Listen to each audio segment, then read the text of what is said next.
তো আজকে শনিবার, তাই আমি নিরামিষ করেছি, ছানার ডালনা করেছি, ছোলার ডাল, সেটা তোমাদের পরে শেয়ার করব। তো আমি বিউলির ডাল, ছোলার ডাল আর মুগের ডাল তিনটে ভিজিয়ে রেখেছিলাম।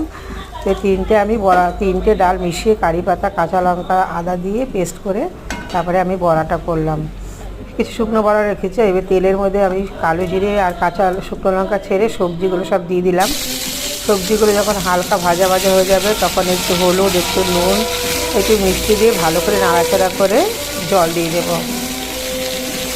এই সবজিটা খেতে খুব ভালো লাগে, একটু অন্যরকম হয় আর পেটটাও ঠান্ডা থাকে গরমকালে। যেহেতু এই সবে গরম শুরু হলো, এর মধ্যে সজনে ডাঁটা দিয়েছি, এমনি ডাঁটা দিয়েছি, ঝিঙে পটল দিয়ে, আলু দিইনি, দিয়ে এই সবজিটা আমি করেছি।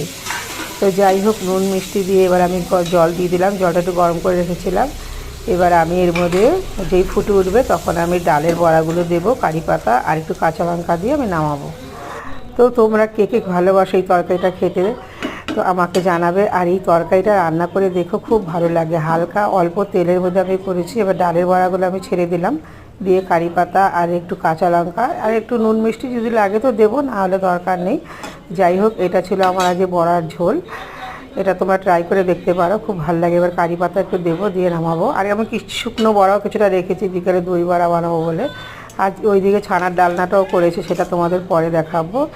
ভিডিওটা আমি করতে পারিনি, কিন্তু আমি ডালনাটা তোমাদের দেখাবো। ছোলার ডালও করেছি।